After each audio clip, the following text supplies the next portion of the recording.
Happy Saturday. Happy Saturday. Happy Saturday. Happy Saturday. What's going on, my people? What's going on? How y'all doing? We back up in this thing. It's me, Joseph Ward, aka Young Struggle Stream. You know how it be sometimes. So, got 3 topics that I'm covering today. We're having some fun today. We're gonna do a lot of critical thinking, but we're having some fun. It's Saturday. You know, we're gonna let our hair down a bit, but we are engaging in some real conversation, engaging in critical thinking, and making sure that we put some logic to what we're talking about, right? Giving a follow-up on what's happening with Chud the Builder, you know, we covered that. Dr. Umar decided to insert himself into the Cheyenne Bryant situation. We knew that was going to happen. And then I'm revisiting my conversation about the tension between the Asian community and the Black community, the underlining or the existing racism between Asians and Blacks, and a lot of people's thoughts on that, especially a lot of young Asians' thoughts on that. And revisiting a topic that Patrick PC and myself covered a while ago, the wedge theory, and what that wedge theory is and how it affected the relationship between Blacks and Asians, and you know, the root of all of that. So we're getting into it today, having a good conversation. So what's up, Nemesis? How you doing? How you doing? What's going on, my brother? Renee is in the building. What's going on? Happy Saturday to you. Kiki, you already know what it is. What's going on? How y'all doing? So I do want to say, I don't know what's been going on with my network and StreamYard and all these things here. It's been kicking me off. I've been trying to do everything I can to not get kicked off. So if it kicks me off, please just bear with me. Please just bear with me. You know, I'm coming right back. I'm resilient. I'm Black. That's part of our superpower. So I'm coming right back if it kicks me off. Hopefully it doesn't kick me off. I tried to do a lot of preventative stuff before the show, so it doesn't kick me off. So prayerfully it doesn't. Let's cross our fingers it don't kick me off. But if it does, just bear with me, and I'm coming right back as soon as possible. So thank y'all for being here. Thank y'all for continuing to support On the Shoulders of Giants. Just thank y'all for listening to me, because, you know, I could be in here talking to myself, but y'all decide to listen to me. So I appreciate y'all. Nemesis says, why is Black America so vulnerable? Same reason Black insert place here is vulnerable. Hey, well, you know, we know, you know, and we know us is know, but, you know, we want to break it down so we can make sure more of us understand what's going on and what's happening with Black America and where we are, and, you know, put some logic, like I said, put logic to what's going on. All right. So we ain't gonna waste a lot of time. We're gonna go ahead and get to it. So let me go ahead and run my commercial. Please hit that like button, comment, subscribe, share if this is your first time here on the Shoulders of Giants. I appreciate you. Welcome, welcome, welcome. You're gonna love it over here. This is a place where we talk about history, we talk about social issues. I make sure that I try to give a platform to those who are in the community, who are doing things, and just try to be a voice of reason and the voice of logic for the community. So thank you for being here. Yeah, you already know that resilience, our superpower. We're gonna bounce back. We're gonna bounce back. If nothing else, we're gonna bounce back. So once again, please hit that like button, comment, subscribe, share, and please hit that hype button too. The hype button helps go further off into the algorithm. This is On the Shoulders of Giants Saturday live, 3:30 every Saturday, unless something else going on, we here. So let me go ahead and run my commercial real quick, and then we're gonna go ahead and dive deep up in this thing. So I told y'all I was gonna get my merch shop up and running. So I've got it. So I want to show y'all my merch shop. So this is it. So I got some hats. So I got my On the Shoulders of Giants hats available for order. I have shirts. This supposed to be like a canvas, some kind of shirt, jersey shirt. I don't know why they got that design, but it's a jersey shirt. Somebody wanted. Got hoodies, regular shirts, heavy, what they call it, the heavy tee, tees for men's, unisex tees for women, everything. I got a mug. I gotta get this mug too. But this is the merch that I have available. See, I got my mug, I have my hats, and I have my apparel available. And all of that is, the links and stuff are below and connected to the video. So I got my merch shop up and running. Been working on that for a minute in the background to get my merch shop up and running. So I got it up and running. So if you want to support the channel, get you some merch, it's all available. Links below and links attached to the video.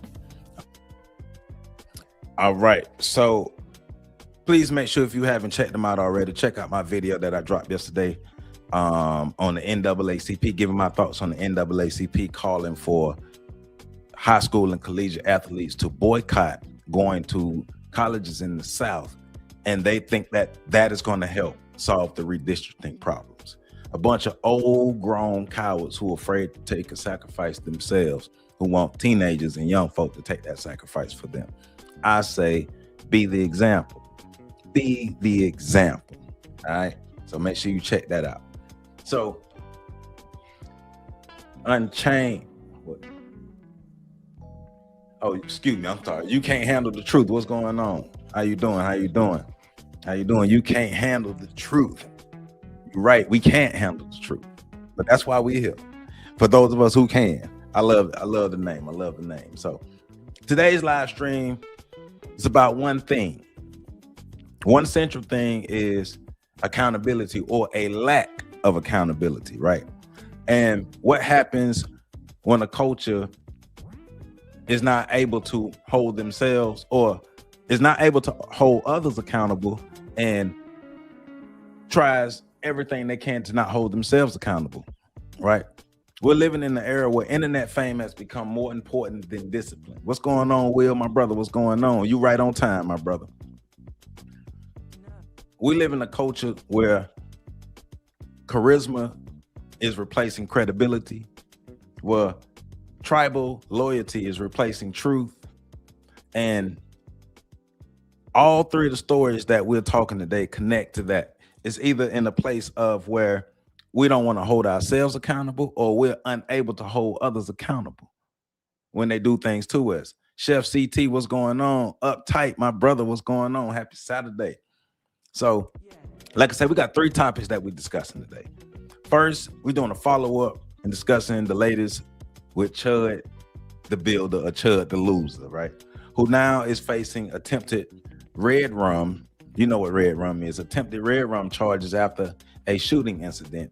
The story reflects something bigger happening in modern culture. Social media has turned recklessness into entertainment, right? Aggression becomes branding. Chaos becomes content. And many young men are learning that online clout is more vulnerable than self-control. Online clout is more valuable than self-control. Emotional intelligence or long-term thinking. The internet rewards instability until real-life consequences arrive. But also, think about it. You got no control of none of these things in the internet. What's going on, PhD? But how you doing? You got all these things going on internet-wise, along with a culture who cannot hold other outside people accountable, and who refuse a lot of time to hold ourselves accountable, right? Vulnerable. Then, you know, we diving back into this Cheyenne Bryant thing. And from this angle, like we talked about on our Wednesday show, or it was mentioned, I think, if I remember correct, I think it was RBG Tech who said that Cheyenne was the new Umar, and PC was like, oh, we can't get through the show without mentioning Umar. Little did we know that Umar had already inserted himself into the conversation. But I want to examine his points, because it's two things. One, Umar is, in my opinion, Umar is validating somebody who don't need to be validated, because Cheyenne, there is proof of Cheyenne actually out there giving services to people, and she don't know what she's doing. And then it is putting safeguards in place to where he can continue not having to hold himself accountable. He won't be held accountable for things he did in the past and things he's done in the future. So, and the last thing we're talking about is this fake BIPOC stuff, right? An uncomfortable conversation in America, anti-Black racism in some Asian communities, and the myth of automatic BIPOC solidarity, right? For decades, many people were taught that racism was only a Black versus white issue.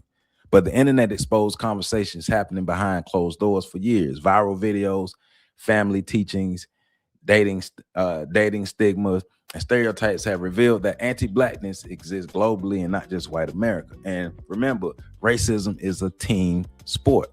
So today is not about promoting hatred. You know, we never do that over here. It's about confronting reality honestly, because real unity cannot be built on denial.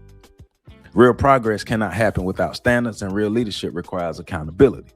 So what connects all three stories tonight is emotional tribalism, people protecting behavior because of race, fame, ideology, social identity, or even those parasocial relationships, right? So even when the behavior itself is destructive, we still want to support it, or we will defend it. And once a culture loses its ability to self-correct, it begins to collapse internally long before it collapses externally. So we're having an honest talk today about internet culture, celebrity influence, racial politics, accountability, and why emotional loyalty is increasingly replacing truth in this modern society. And we out here tripping. We out here tripping. Notoriety is more visible than integrity. You are right, my brother. Will Justice, you are right. You are right. So we're starting this off with this follow-up on this Chud the Builder situation. Because like I said, last I heard, Chud got into a confrontation with a black person and they both ended up shot. Chud ended up shooting himself and is being charged with attempted red rum and things now. So this is from the Tim Cass podcast. I think this is one of them guys who like on the other side. So let's see what Tim Cass got to say about this and this Chud the Builder thing. So please hit that like button, comment, subscribe, share, but hit that like button. Yeah, Cheddar Bob, you're right, Cheddar Bob.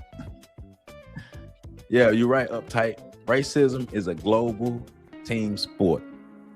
Chud the Builder, charged with attempted murder, among other things like negligent discharge of a firearm. There's a lot to break down in this story. And the first, a bit of the context for those that don't know who this guy is he is a streamer online. He walks around, says he's engaging in his free speech rights to say what he wants. And often the videos you end up seeing going viral are him walking around live streaming, dropping racial slurs, and accusing black men of chimping out. Now, of course, for a variety of reasons, these videos have gone viral. It's shock content. Some of it is admittedly humorous, not the more extreme stuff. I'm not a big fan of intentionally antagonizing people, but there are clips that end up going viral. And it's not about the overt racial slurs. It's about just a guy walking down the street live streaming. That does get him some fans. But I think for a lot of it, people genuinely enjoy his racist content. I'm not saying all people everywhere. I'm saying he has found an audience of people who agree with him, who like watching him go out and push back on these social justice narratives.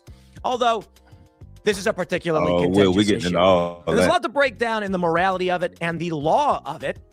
And the big question is, should he have been charged with attempted murder?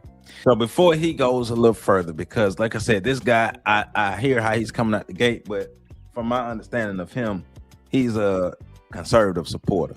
But, you know, why, like, out of all the races of people in America, all the different ethnicities and all these things, remember, Chud intentionally chose to target black people. And he didn't just target, like, regular, everyday black people. He targeted, like, the lower income in the hood black people who he knew would be more so to give him a reaction that he needed. So Chud already knew that, hey, I can go pick on these black people. He already knew that. And he was emboldened, once again, he was emboldened by walking around with the firearm on his side.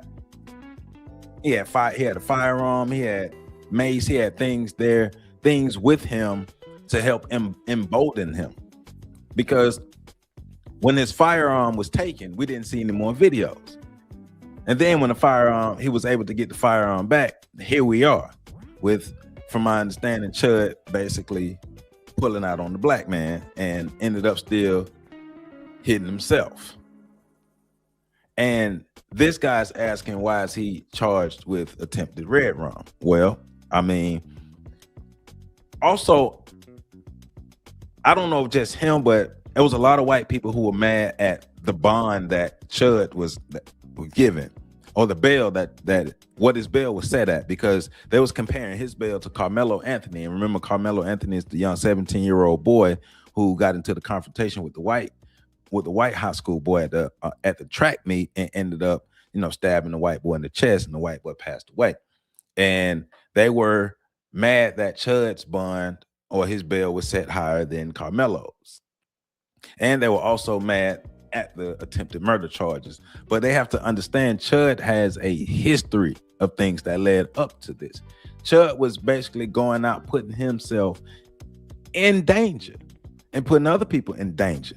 He was antagonizing people. He went viral. He became known and famous for antagonizing black people, trying to incite violence. But remember, my question: why did Chud feel emboldened to target specifically black people? Yeah. Carmelo did have his GoFundMe shut down, but those were those far right racist white folk who were saying all those things there. But Chud earned his reputation. I think the attempted murder charges go towards his reputation. I'm just saying. Last night on Timcast IRL, I predicted this guy's going to prison.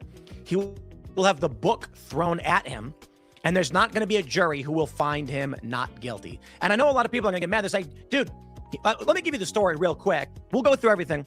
I don't want to drop the lead on this one. He was walking out of a courtroom.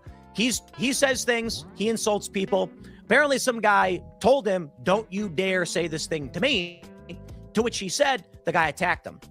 Then he's getting wailed on. Apparently, he then draws a weapon and shoots the guy, and in the scuffle, shoots himself as well. Right. But what's the history behind that? Well, Chud has a reputation of doing this. People know about Chud. So at this point in time in history, when Chud comes up and he starts calling everybody the N-word, hey, and you say this is what freedom looked like. Yeah, he felt emboldened. He felt I won't disagree that the black conservatives don't play a part, but Chud also felt emboldened because Chud knew there was no real consequences coming specifically from the black community. What are the real consequences for messing with black people? What are the real consequences for disrespecting black people? What are the real consequences for going out and stepping on black people? There are no real consequences that are going to come directly from us. Chud was banking on the fact that, he's white and the law and all that stuff would be on his side. But once again, he targeted us specifically. He could have targeted Hispanics. He could have targeted some, groups of Asians, different groups of Asians. He could have targeted other groups of whites or whatever. He targeted us because, in my opinion, because he understands our vulnerability and our lack of ability to stand up for ourselves and do anything. Any new day, I monetize off of this.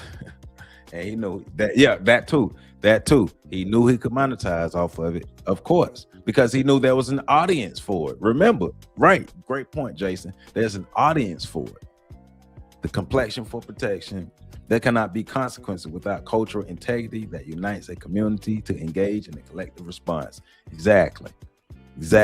Along with having an audience that he knew wanted to see this. But let's continue. They have charged him, and I'm going to break down exactly why. And the first and most important thing you need to understand about why I say he's going to get locked up is social justice is the law of the land. And a lot of people are upset by that. They want to push back on it. They're mad that we don't see the inverse. In fact, we just had the mural of Irina Zarutska torn down. I think this was in Ohio. So this is why people are mad. So I want to do a couple things in breaking down the story. Because of his history. The current standing of social justice in this country and the individual merits of this case, for which they're clashing. Because on the surface, I think most people are going to say, this dude, and I want to make sure you understand what I'm saying. When I say this dude's going to jail, again, is smoking it's crack. Because the machine will say, you are a racist, and racists go to jail.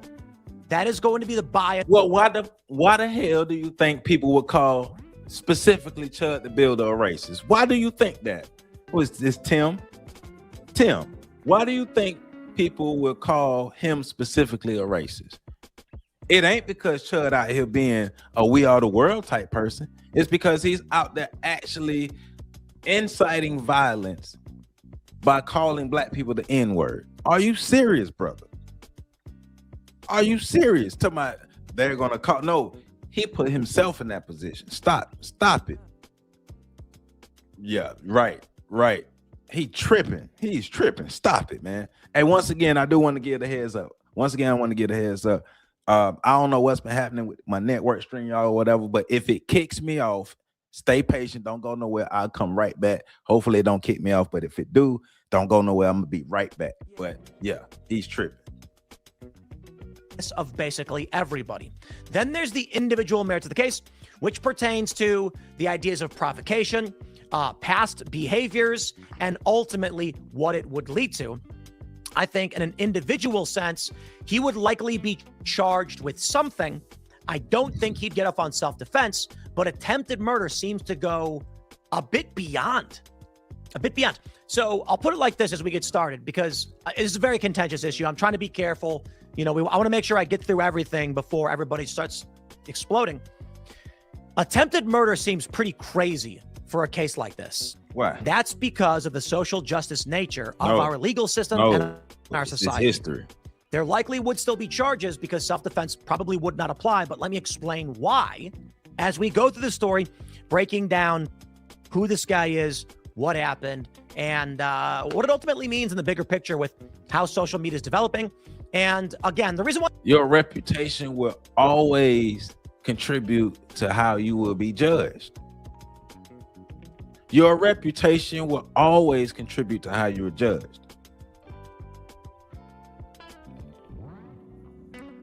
Chud put himself in this situation. Now y'all mad because of the punishment. If Chud was a black person, y'all wouldn't have enough. They wouldn't have any problem if a black person was going around doing what Chud the Builder was doing and put himself in the same situation. They would not oppose the attempted murder charge. They wouldn't. They wouldn't oppose that charge. But because they support Chud's actions, they support Chud's ideologies. Because remember, one thing I have learned is we know Chud was never the first provocateur like that, but Chud has inspired other little white boys to take it up a whole nother level and try to continue what he's doing. So I've heard stories of other little white boys out here trying to be little Chuds and stuff. So, and I'm gonna get to that point Will made earlier about I think the black girl coming out talking about how she used to peg Chud. I'm gonna come back to that in a minute.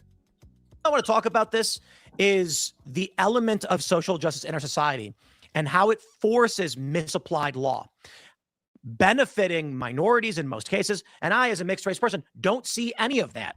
I apparently don't get the white privilege, but I also don't get the minority privileges. I think the whole thing is whack. And there are some questions to be made, to be asked. So let's start here. Before we do, my friends, head over to timcast.com and click join us. Get in that Discord community because y'all hit that like button. It's not what you know, it's who you know, and we want you to be friends with us.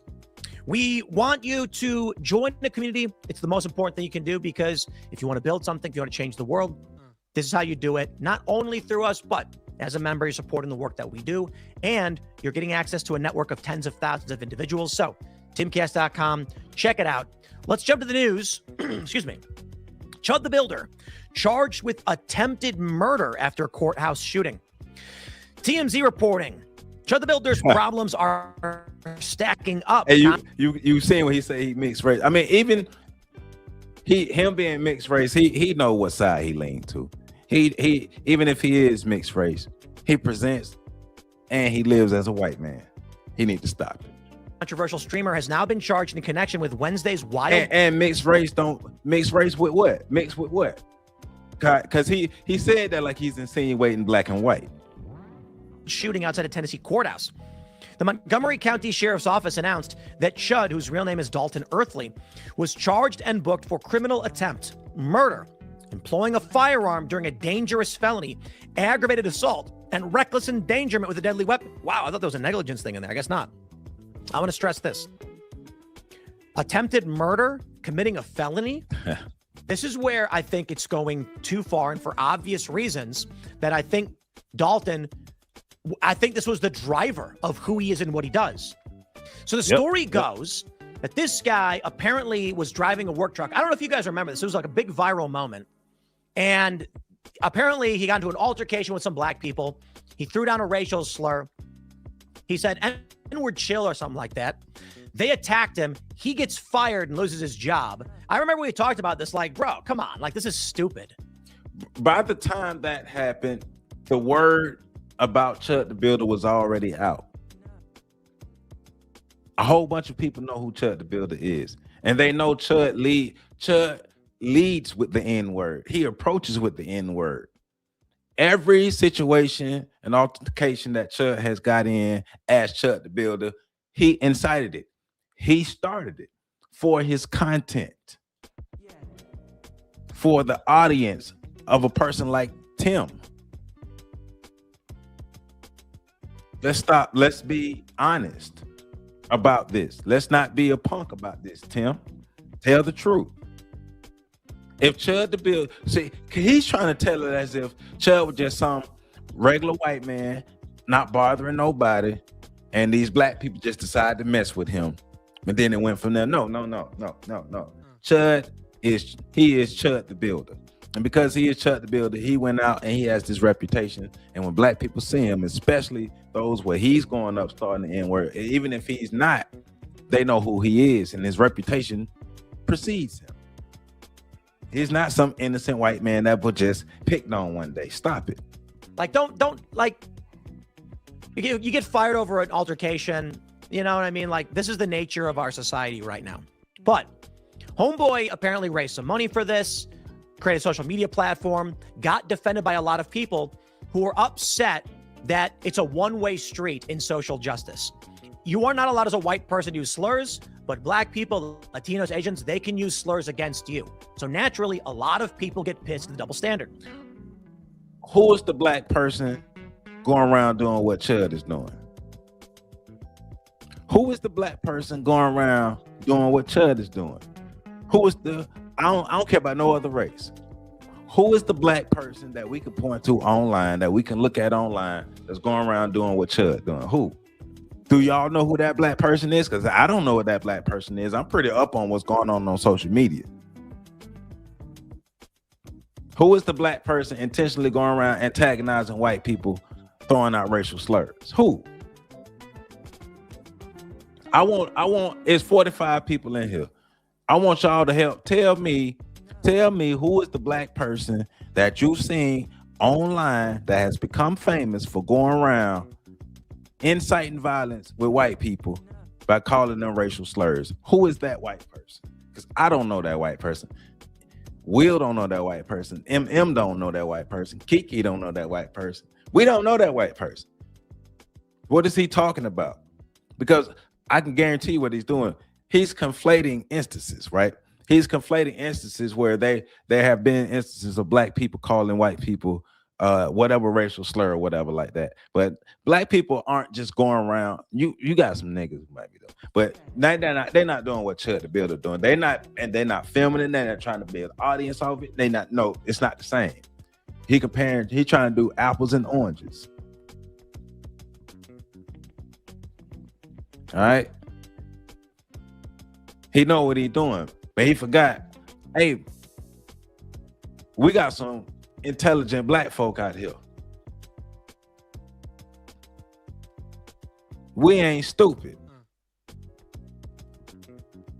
So then kicks off his streaming career where he walks around and he goes up to people and he throws down racial slurs because he's just like, let's roll. Now, I don't want to get into the bigger picture just yet. Why? I just want to give you a bit of the background before we get into this. But committing a felony, He was leaving a courthouse. Let me read. Because I'm gonna rant on this one like crazy. Go ahead. On Wednesday afternoon, officers responded to a call of shots fired outside the Montgomery County Courthouse and detained 2 men who got into a fight that escalated into gunfire. The men suffered bullet wounds, with one being transported to a local hospital and the other treated at the scene. Both were listed in stable condition.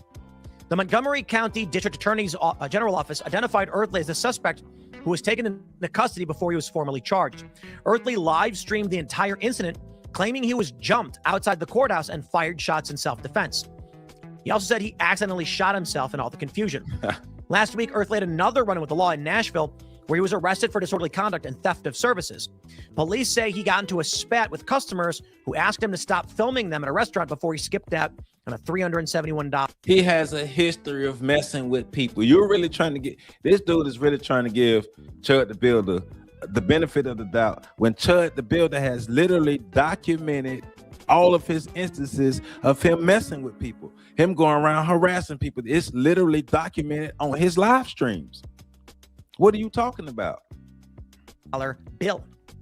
So apparently in that story, what had happened is that he was inside a restaurant, and this is the official reporting. I do have Chud's comment on this one. Apparently people were like, don't film. He said, mind your own business. I'm not saying he literally said that. He was saying something to the effect of like, leave me alone, I'm not gonna film what I want. This restaurant then said, we're gonna kick you, you have to leave. And he says, if you're kicking me out, I ain't paying. They kicked him out. He left. Apparently the next day, the cops were like, theft of services, you're under arrest. Yeah. Here's the story. Colin Rugg says, streamer Chud the Builder has been charged with attempted murder. They say Earthly accidentally shot himself. So apparently this is what happened. He was confronted for his racist content. Quote, he said, you start saying all that chimp out ish to me and I'ma hit you. And he hit me and started wailing on me. According to officials, the victim, who was shot by Earthly, was medically evacuated and is in stable condition. Earthly appeared to accidentally shoot himself in the arm.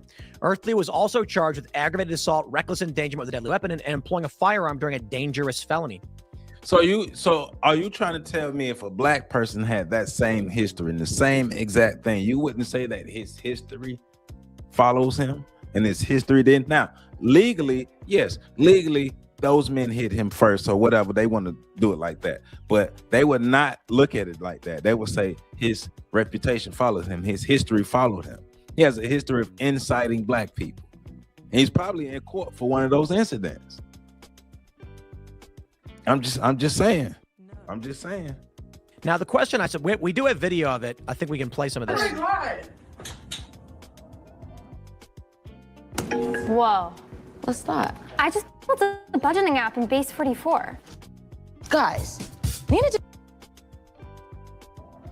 So you can see there's the police running in and grabbing him.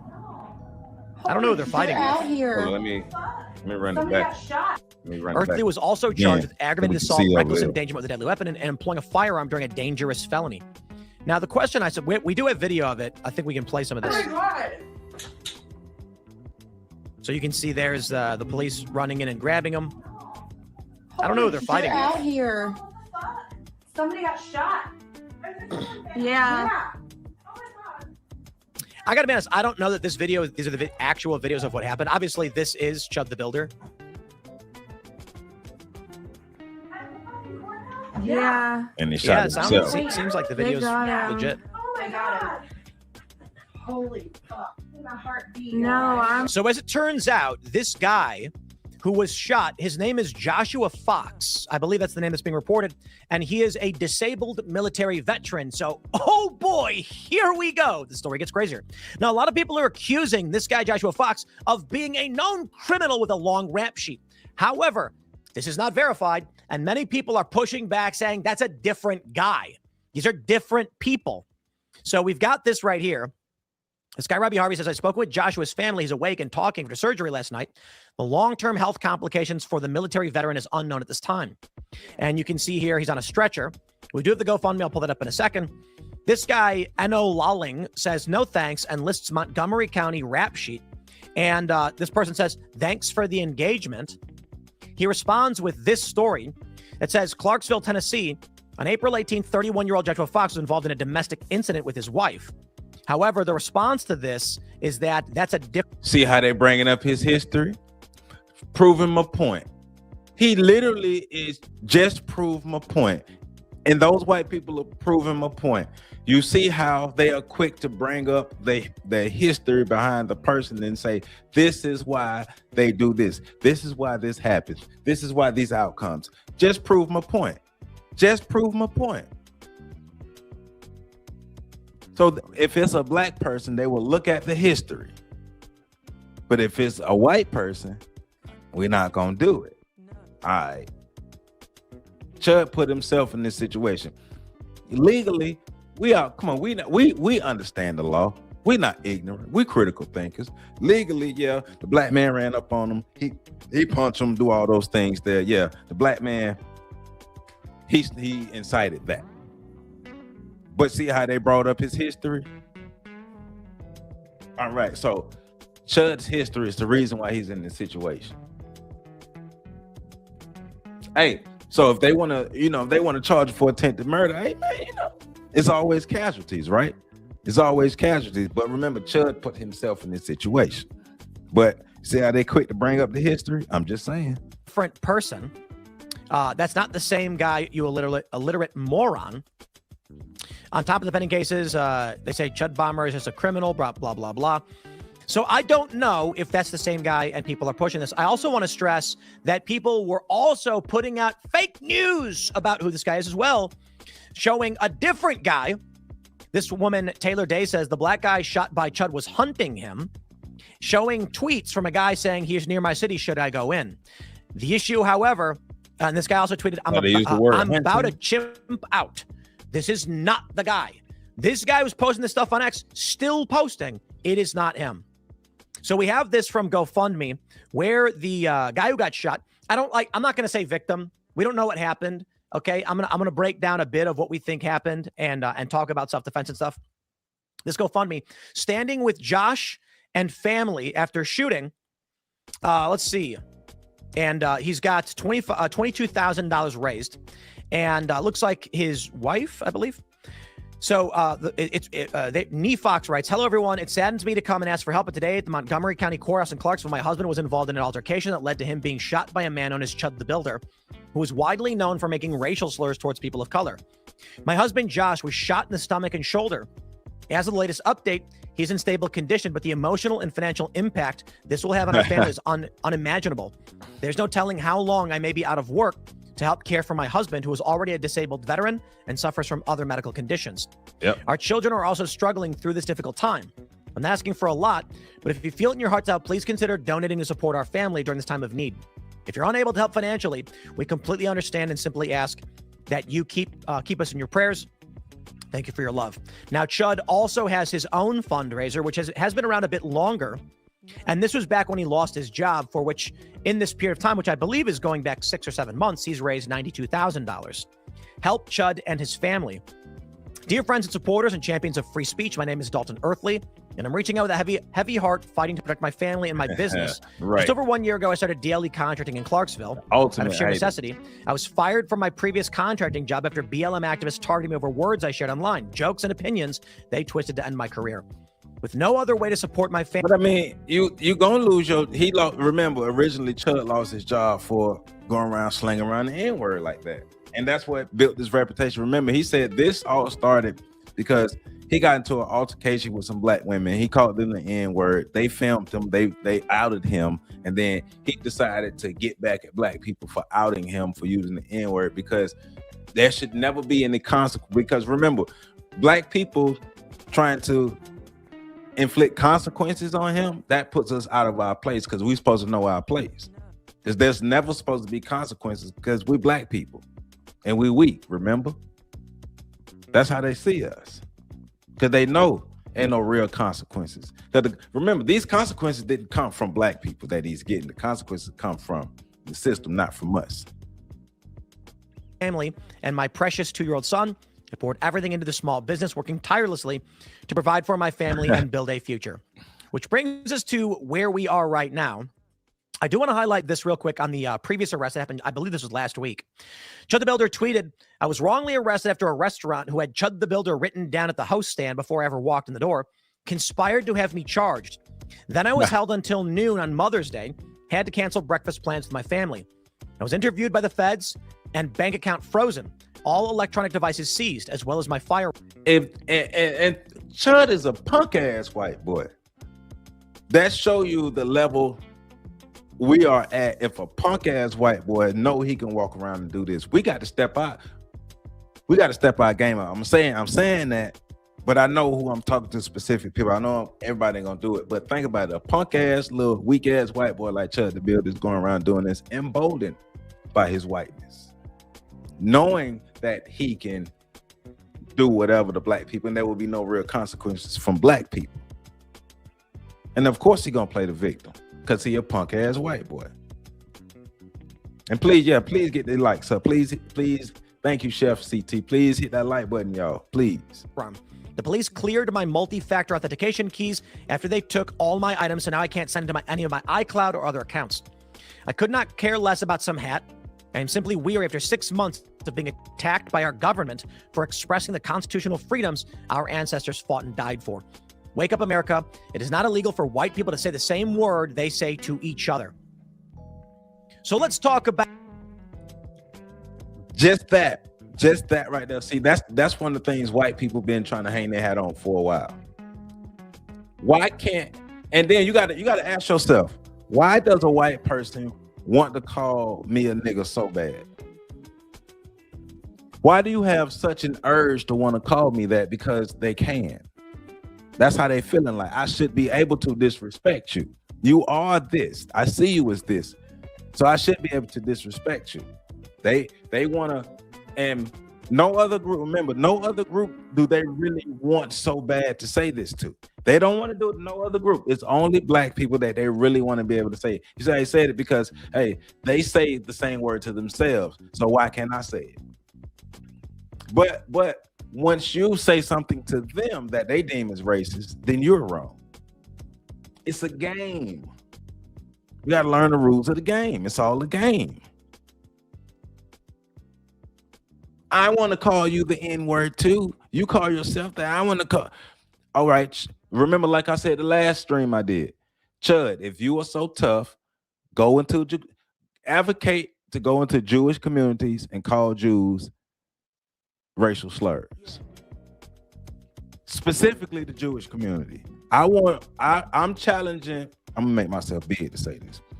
Joseph Ward, I am challenging Chud the Builder to go specifically to Jewish communities and fight to call them racial slurs. Do it. Since everybody should be able to do it. Since it should be the norm. Chud the Builder, go specifically to Jewish communities and do the same thing. Do it. We all know why he won't do it. We all know why he won't do it, because there's consequences. That's why we got to step our game up. Out the bigger picture here, and there's three big things.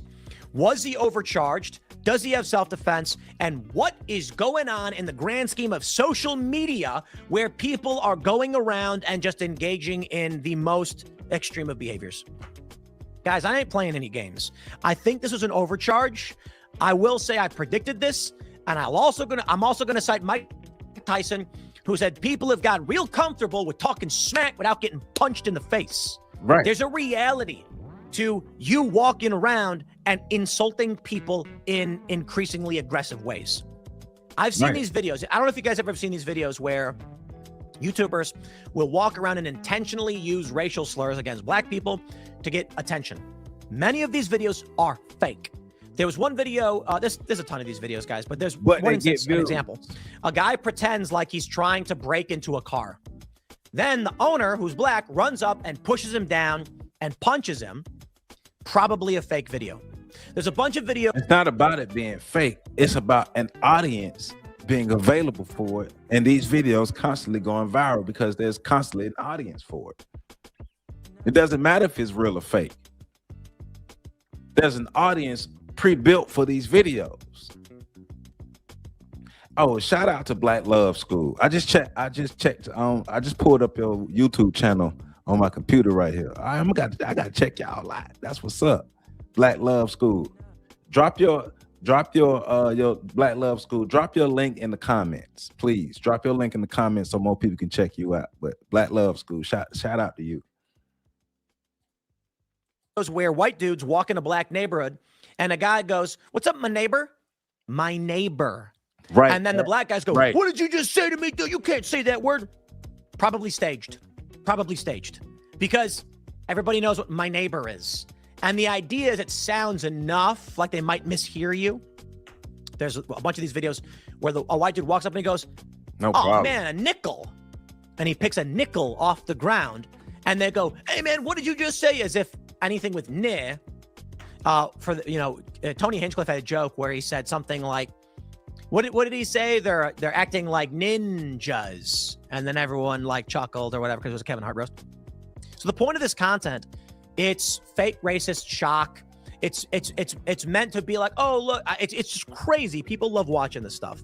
Right. With Chud the Builder, I think we've seen a handful of these personalities. There was that woman, I can't remember her name was Shiloh something, where she called a kid the N-word because she claims he was rifling through her purse. I don't know. Yeah, was adjudicated. We know what actually happened. That was the claim. Boy. Yeah. And then everyone got mad at her, tried getting her fired. And then a bunch of white people were like, "You know what? We don't care anymore." And they gave her a bunch of money.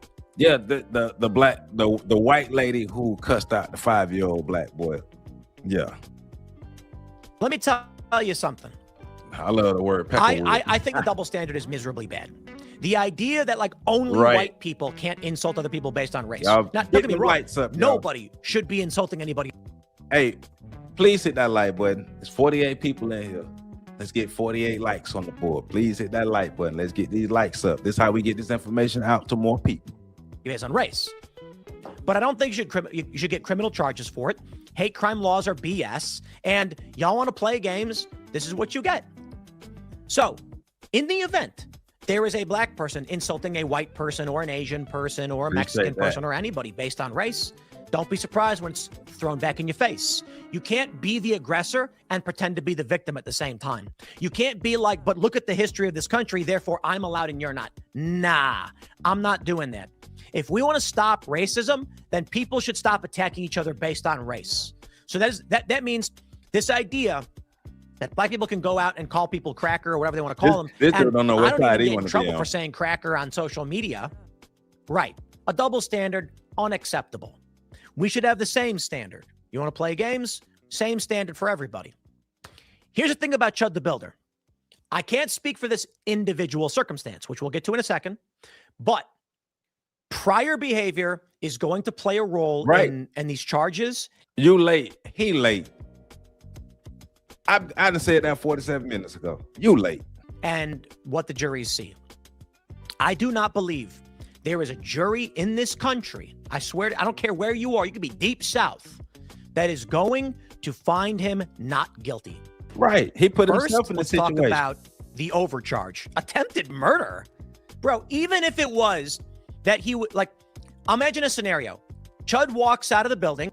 You're right. The word cracker is not based on race. Matter of fact, I've even seen some historical evidence of white people calling themselves cracker in Europe before America. And I'm in Florida. There's a whole Central Florida cracker culture here. Cracker is a culture of people in America and some evidence in Europe. And he sees a random black guy and then just walks up to him and starts screaming the N-word at him. Chef CT, he trying to play dude then both sides punches of the him and aisle. starts beating him. If that were the case, I didn't know you get attempted murder on that one. Like starting a fight, shooting him. Attempted murder? I mean, that's pretty wild. There's a heavy charge in that. Don't get me wrong. Like, you go up to someone and do that, there's going to be charges. Now, as the story goes, an altercation started. Having seen Chud's videos, he does walk up to groups of black guys and then start, when things get heated, like, "Why are you filming me?" He'll be like, "I'm allowed to film." And then when people get angry, he starts calling them racial slurs. That is going to be found by most juries, but this one's different, not all, as provocation. Provocation is any action or word that can reasonably be assumed, that a reasonable person would believe could lead to a violent altercation. Provocation is not illegal, but it does reduce your ability to defend. which plays a role in Chud the Builder's case. Now, again, I don't know about this individual case, but big picture. First, I called this last night when we were talking about IRA. I said, this dude's going to get charged with the book. They're going to lock him up. Why? Look at what he's been doing. You probably don't like it. Wokeness is being crushed and defeated. But take a look at Derek Chauvin. They ran that guy through the coals. The jurors were brought into the courthouse under armed guard with rifles from far-left extremists threatening to kill them. In the Kyle Rittenhouse case, I think it was a Rittenhouse case, a journalist stalked the jurors in their bus. They're supposed to be kept secret who they are so they can't be interfered with. That's how insane it is. So this guy, if Chud goes to trial, bro, I'm telling you, you're going to have a jury and they're going to be like, I'm not going to be the dude that votes not guilty. That's what I'm saying. So double standard in effect. Now, self-defense. Welcome to America. The same system y'all created to disenfranchise us. Welcome to America. Sometimes the system you create to harm others backfire on you.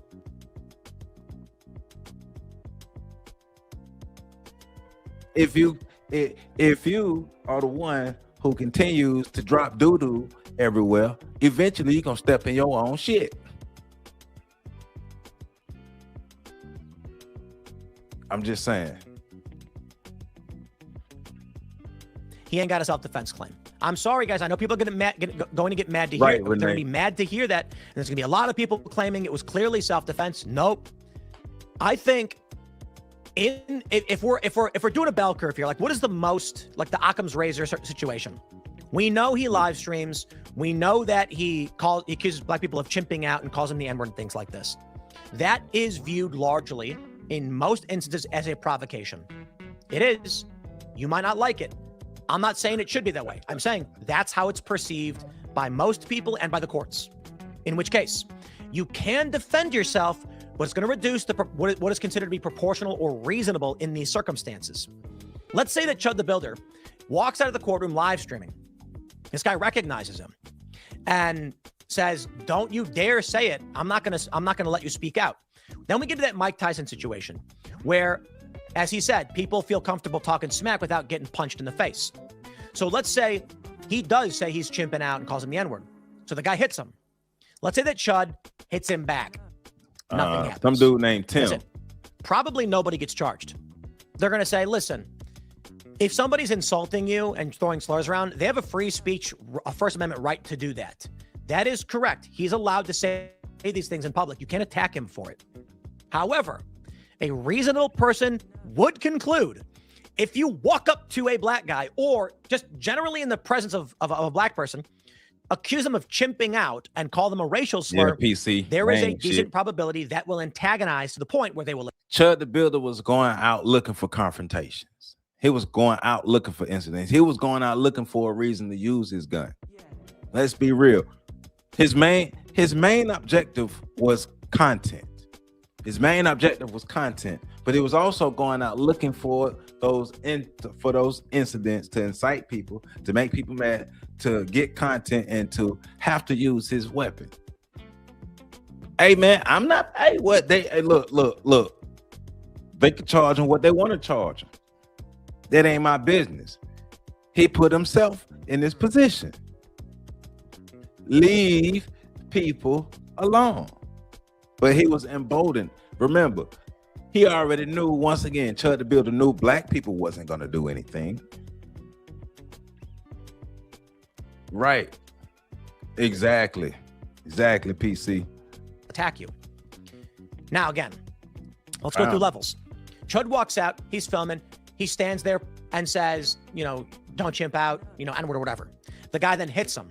Chud does nothing. The police would arrest the black guy and say, listen, you can't attack people because they insult you. That's correct in law. Let's say Chud punches the guy back and shoves him off. Probably nobody gets arrested, but they still might arrest the guy who started the fight. When you pull out a gun at that point and shoot the person, my expectation under the law, what is considered reasonable, is that at that point, you have a circumstance to consider. A reasonable person would conclude accusing a black man of chimping out and calling him a slur could potentially. Well, the hustle life, Are you sure you're correct? We didn't create the word. We didn't create the use of the word. We didn't create the mindset behind the word. We didn't create the culture behind the word. Remember, the N word is not something that Black people created. By the time Black people decided to came up with the idea to take the power out of the word, it was already ingrained into how we behave. That was the whole point of the Willie Lynch letter. The whole point of the Willie Lynch letter was to create N-words. N-words and slaves are synonyms. The popularization of the word happened way before Black people decided to take the power out of the word. Let's remember. But of course, a whole group of ninjas gonna call themselves ninjas and behave like ninjas because you've been programmed to be it. White people cannot, and nobody can go around saying other people use the word because Black people use it. That's bull. White people created the word. Other people are using the word to try to fit in to white society.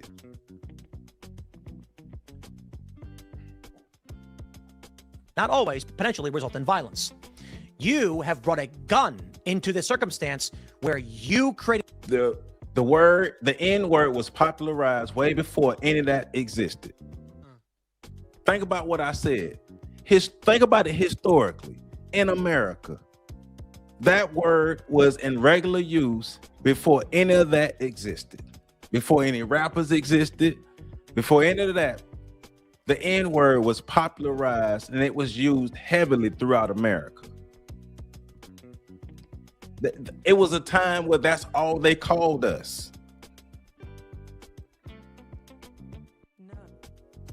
So let's tell the I respectfully disagree. And I say let's look at the history of it. Let's look at the history of the word. Because let's not act like the word just became popular with the rise of Black culture and the popularity of Black culture. Hey man, you can call me what I want. You can call me an excuse maker, cool. But history is on my side. History is on my side. That word was popular in America before any of that existed. a conflict. You cannot use lethal force against a person when you create the conflict. Now, I know a lot of people are going to say, how is that fair?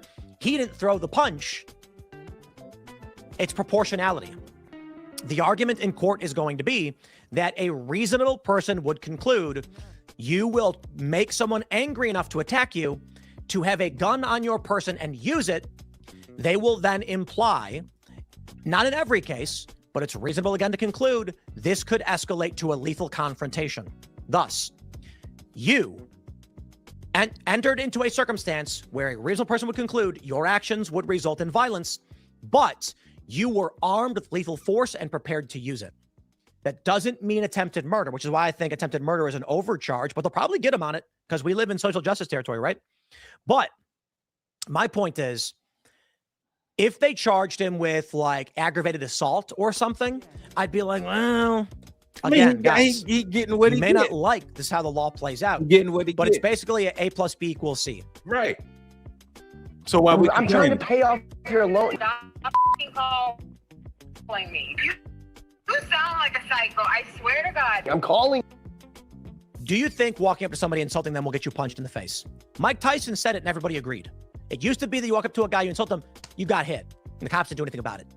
You bring a gun with you up to a guy where you insult him in such a way that is considered to be particularly offensive. And then when he swings on you, you shoot him. You cannot create the circumstances by which you must then defend yourself.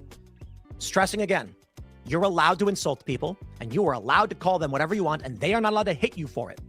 But if you know it can result in you getting hit and that you'd have to then use a gun, they're not going to let you claim self-defense. All right, so we get it. We can start this one here. We can get it. We get it. Chud the Builder. So that's the latest on Chud. Chud is up the creek. He may not have a paddle. He put himself in this position being a dumbass, being an asshole. But remember, Chud knew that he could behave like that. Chud understood that he could behave like that. Chud knew the specific type of black people, where to go, all these different things. He traveled throughout the country. Chud didn't go like to places where you got prominent black people, elite black people, and doing that type of stuff. Chud, nah, man, he already knew he would have been canceled. Chud went to the lower rungs of the black community and decided to throw his weight around as a low-level white boy. But seeing us as less powerful than he is, more vulnerable than he is. So Chud say, if I can step on you, I will. Right, he is a dud. Chutter Bob. Fool shot himself. The fool shot himself in the process. Now, one of the last things I'm gonna say about him is, I think I was watching the O'Shea Duke Jackson video.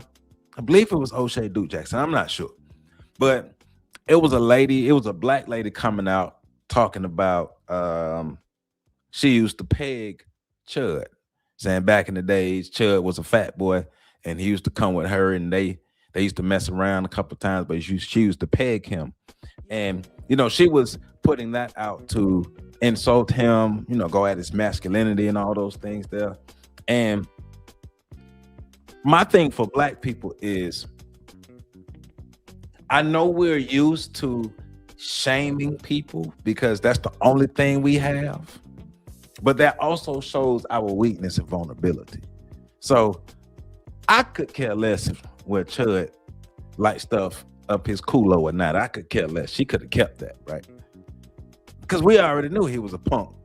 We already knew he was soft. We already knew something was wrong with him. We already knew his parents were most likely siblings. We already knew that. But all right, so that information is put out. All right, so now what? Now we only have jokes. And jokes are fun. I like jokes. Jokes are fun, but if that's the only thing we have, then we have nothing.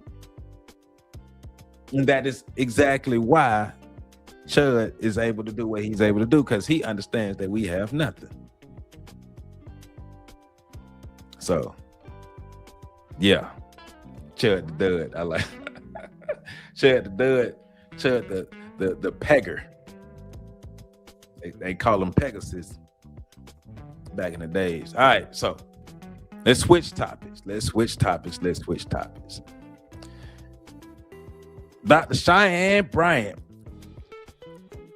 Y'all do remember Pat and Dr. Cheyenne Bryant were classmates at Argosy University. They sat together. Well, Pat and Cheyenne Bryant sat next to each other in online class at Argosy University. I don't know how they did that physically, but according to Pat, he told me that him and Cheyenne sat next to each other in online class at Argosy University. So go check out our Wednesday breakdown. Myself, Professor Carl Tone Jones, Patrick Irvin, and we covered the Dr. Cheyenne Bryant situation.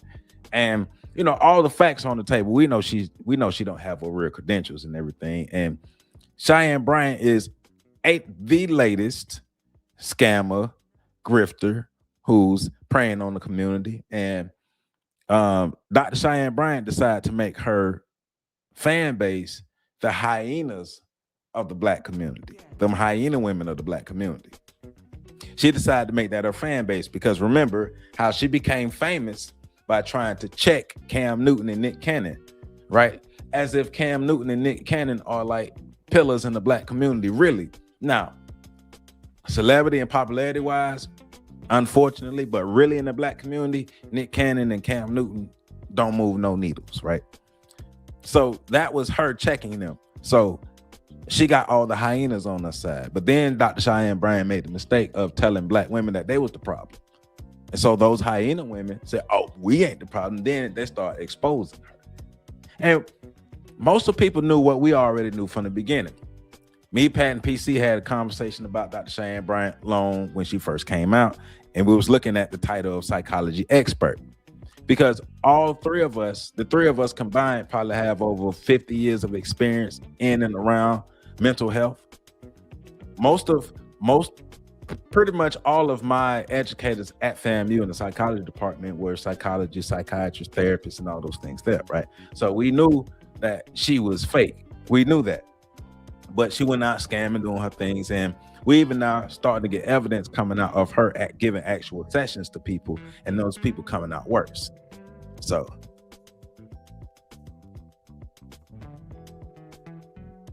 you say you haven't seen any evidence that she doesn't have a doctorate? She hasn't presented any evidence that she has.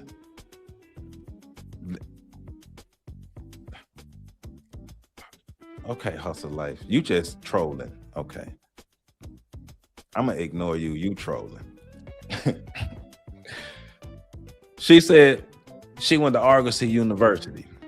Argosy University was a real university. I see that's a troll. Hustle life. Hustle life woke up and decided to be a bitch. That's what happened. So we're gonna go ahead and get you up out of here. So she went to Argosy University, or she claims she went to Argosy University. I'm gonna give you one, Will. I'm gonna give you one. She did not finish or whatever. I don't know if she went or finished or whatever, because she's in the Breakfast Club interview that we played. She said that she cannot retrieve her transcript or anything from Argosy University because the school closed down, and after 2 years she couldn't retrieve it. Well, it's bull. And one of the main reasons we were able to prove that to be something wrong is Patrick himself attended Argosy University. Patrick himself got a bachelor's degree from Argosy University. And once again, you know, I got to brag on you, Pat, because we're proud of you.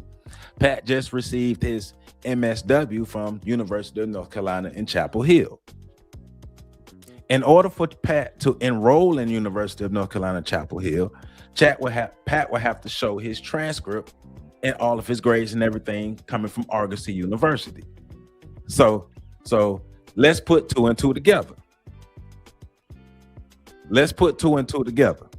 In order for Pat to attend the University of North Carolina at Chapel Hill, after previously attending Argosy University, he would have to show proof of graduating from Argosy University. So if he has his MSW and he just walked, that means he was able to prove that he graduated and attended Argosy University. And that is why out the gate, she branded herself as a psychology expert, but then went more into talking about being the psychology person that she is, or the actual doctor. And in that show, like I said, I believe it was RBG Tech. He said Cheyenne is the next Umar. And so Umar decided to insert himself into the conversation. So yeah, it's a 9-minute clip, and we about to listen to Umar make himself look even more dumb. All he got to do is just concentrate on the school. And this art of dialogue dude not helping either. This art of dialogue dude ain't doing about helping his pockets. He keep giving Umar a platform. If Umar would just shut up and build a school. But she cannot prove her credentials. She cannot prove them. But Umar says she don't need to. And remember, all of us have to remember that Umar Johnson is the authority on everything in Black America. If you agree that Umar is the authority on everything in Black America, put a 1 in the chat. I want to see the ones in the chat, because Umar said he's the authority of everything in Black America. So let's listen to this foolishness. This is a little fun we have before we get back heavy with the Asian racism. But let's have a little fun. Please hit that like button as well.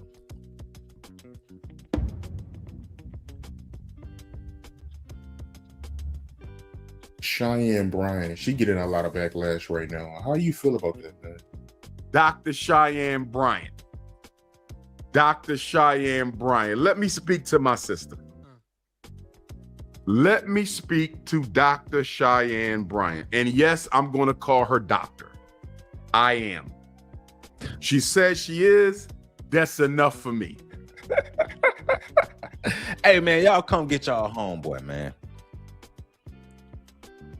Somebody come get their homeboy. Because as somebody with a PhD, Umar actually has a PhD. Some fools years ago called themselves trying to disprove Umar's PhD. So they raised a lot of money and wasted that money on some research trying to disprove Umar and his PhD. And one of the things that was like, he earned it under another name. It's still the same person, fool. Say, our Black American people, backs, blood, hands, labor, sweat, tears, soul, sacrifice, added genius, and genius built up America. You right. Now, let me state for the record, Art, I have a doctorate, a real one, okay? I'm not saying nobody else don't. I'm saying what I got. I went to an American Psychological Association accredited doctoral training program. I am a doctor of psychology. So that's how you know he knows she's not a real doctor. And clinical psychology. I will repeat. I am a doctor of psychology and clinical psychology. I am also a certified school psychologist. I also have 3 master's degrees in the field of psychology, clinical, school, and general. Now, Dr. Cheyenne Bryant. You right. You know, so this is just me being funny because I see the comments say Prince of Pan. That's why Pan-Africanism is suffering right now, because Umar is the prince of it. That's why Pan-Africanism ain't hitting like it's supposed to, because Umar is the prince of it. That's right. Has exploded into social media space.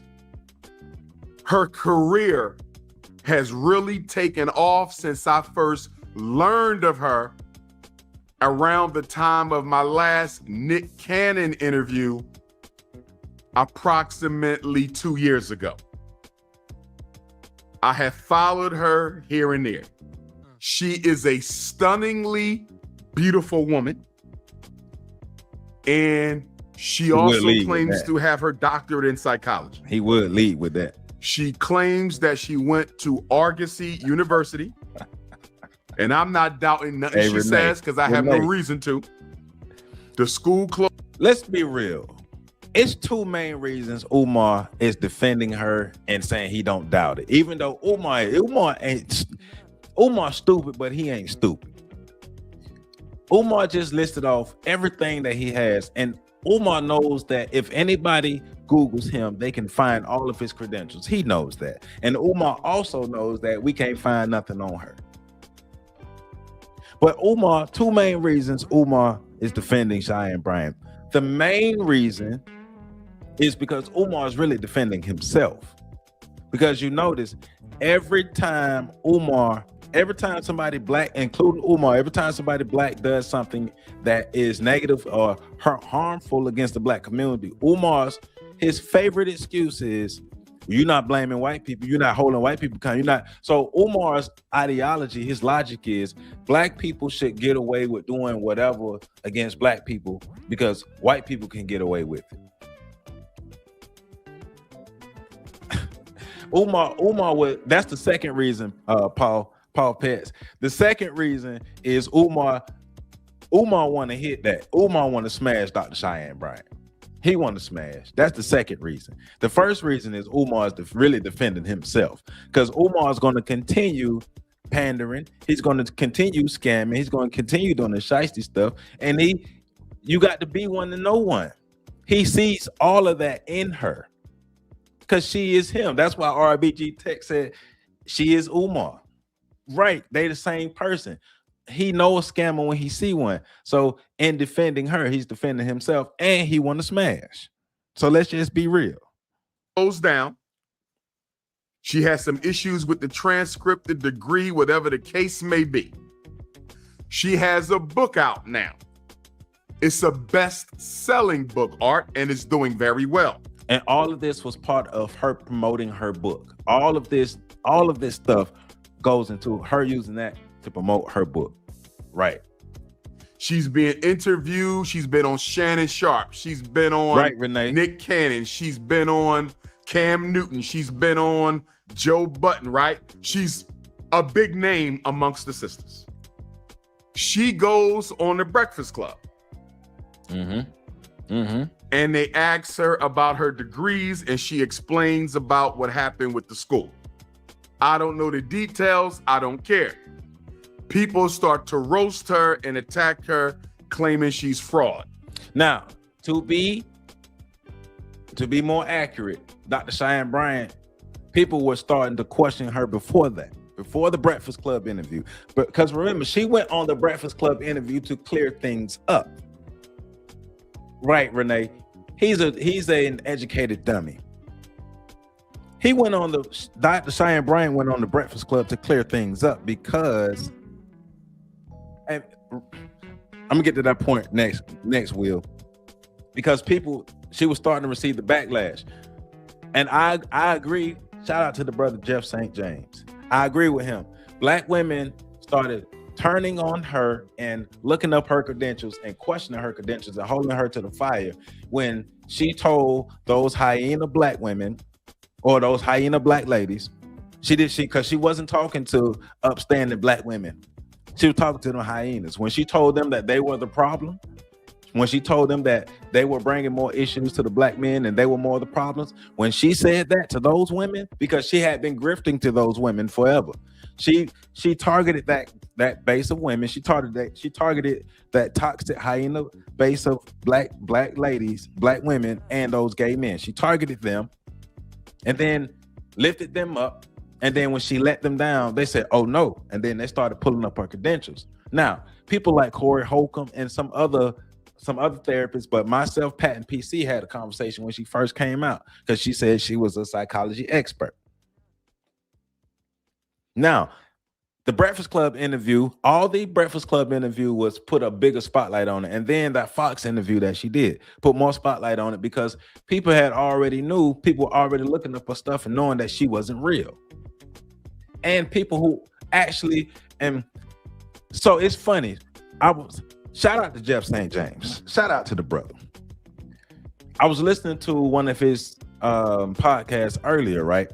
And he was talking about how people who are therapists, people who are psychologists, they can recognize certain language. So basically, think about the field that you work in. There's a specific language that you use in the field that you work in, certain acronyms, certain things, certain words that you use in your field, and it's specific to your field. So you know when somebody in your field, when they're talking the language in your field. How does Umar not recognize that? How does all the other psychologists and therapists and mental health specialists, how do they all recognize that? But Umar missed it. To my FUBAR. Hey, Battle Ganger, you crazy. I'm just saying, we know Umar full of it. Umar is the only mental health professional who is saying that he's defending her. All of the other ones are saying the same thing. All the other ones, same credentials and things, Umar, and they can recognize, thank you, with the jargon and all that stuff. FDMG will open up in 3035. Just know that, because he's spending too much time doing stuff like this rather than getting the school open. Matter of fact, Umar could be teaching young black boys right now with the school not even being, he don't have to have those boys in that building. He don't have to have those boys in that building to teach them. He full of shit. She then goes on Joe Budden. Shout out to them. I didn't see the interview, Art, but allegedly they say Joe Budden and them asked her some really good questions that left more unanswered than answered. For the past 2 weeks, Art, she has been the butt of everybody's internet joke. I won't do no business with Umar, but if those students who not getting taught by Umar, if they want to get taught, they can come holler at me, but I would never do business with Umar. Here's what I'm going to say. And other doctors of psychology don't agree. Cheyenne Bryant having or not having a doctorate does nothing to my doctorate, Art. It does nothing to my career. It does nothing to my profession. I don't have a need to investigate her. I don't have a need to slander her, to belittle her, to malign her, to assault her. I don't have no need to do anything against that black woman because she hasn't hurt anybody. According to Umar. But we're constantly getting people coming out. We have evidence of her misleading people in her so-called sessions and people buying sessions because they thought she was a doctor. And there's a lot of talk on the internet of saying that she could get charged with wire fraud for posing as a doctor and not having the credentials and being paid as a doctor and all that. Umar's full of it. Umar just want a hunch. Right. Umar just want a hunch. He did just say he did say he don't follow her that deeply. He did say that, then goes on to act like he does. He don't listen to himself.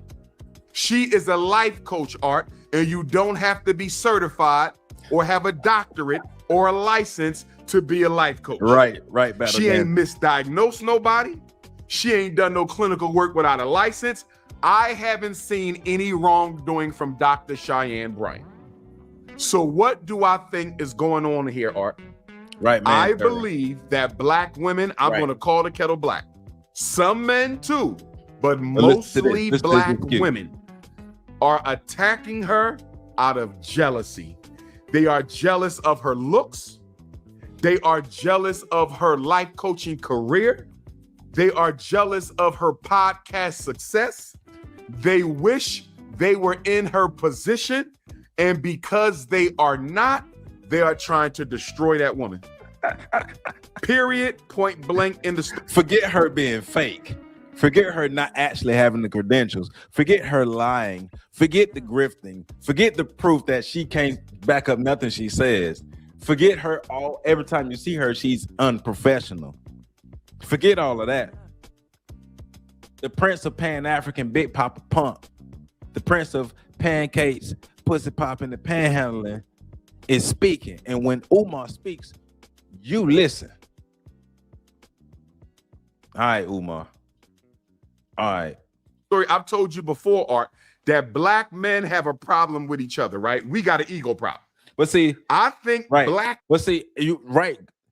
Umar think he's slick. Cheyenne Bryant didn't come out branding herself as a life coach, though. And that's the problem. She didn't brand herself as a life coach. She branded herself as a psychology expert / psychologist. That's how she branded herself. Then she came back around and trying to throw life coach stuff in there after she started getting called to the carpet. But she branded herself as a doctor of psychology. Women's problem with each other exceeds black men's problem with each other. What they are doing to PC. Dr. Cheyenne Bryant is absolutely unacceptable. Yes, PC. I forgot about this.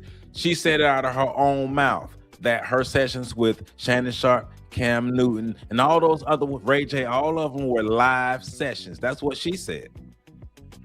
Branding herself as a doctor of psychology.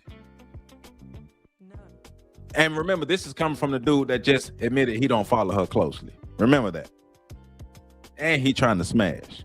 This is his call saying, hey, Dr. Cheyenne, I'll defend you. Just let me smell it. Art. They are destroying this woman more than Donald Trump. They are destroying this woman more than Candace Owens. They destroying this woman more than Erica Kirk. They destroying this woman more than the police officers who killed Michael Brown, Trayvon Martin, Breonna Taylor, Sonia Bland, Sonia Mancy, Amir Locke, you name it, Art. The enemies of African people have not received the type of vitriol that Dr. Cheyenne Bryant is receiving. Because black people should not be held accountable by other black people. So people like Dr. Cheyenne Bryant and Umar should be able to grift and just do whatever and harm the black community in any way that they harm them. And we should never do anything because white people out here doing stuff.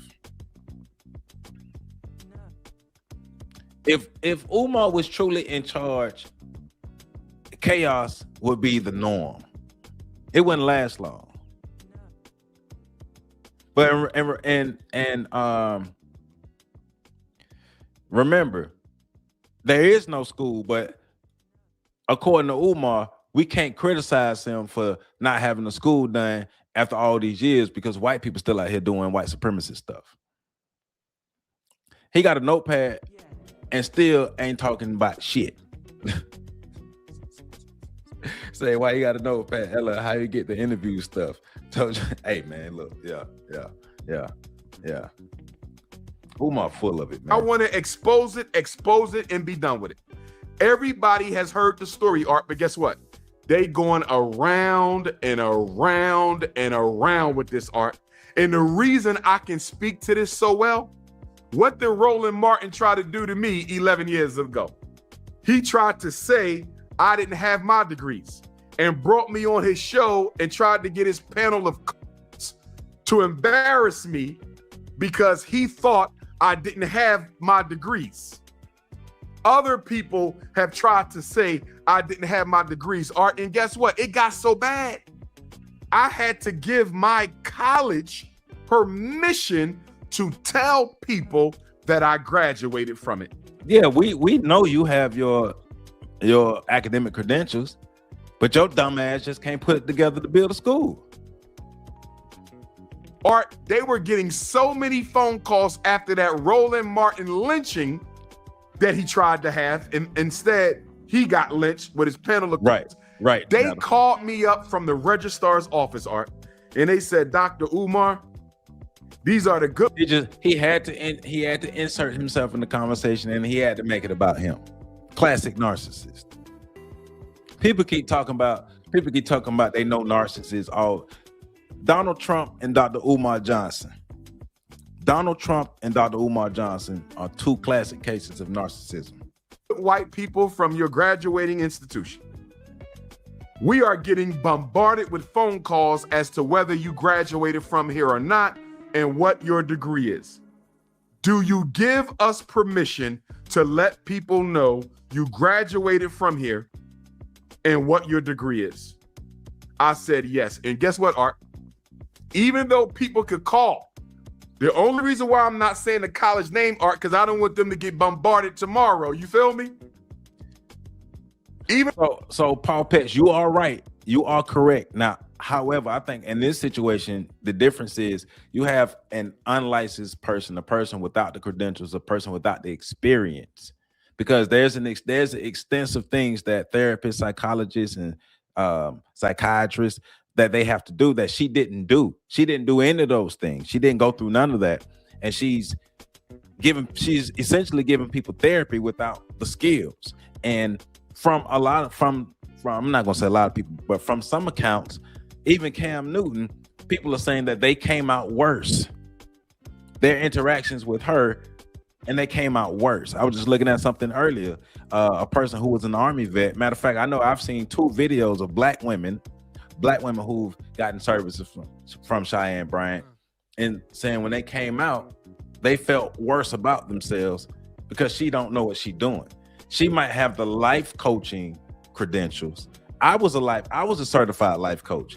Pat was a certified life coach. Matter of fact, I got my life coaching certification because Pat got his, and I was a certified life coach for a while. But being a certified life coach and being a therapist and all of that, and I know you know that, and I'm saying it, but it's a difference in all of that. And so I think that's one of the biggest differences is not only was she was popular, she was getting the shine, but she don't have the credentials, and she's doing more damage than she's helping people.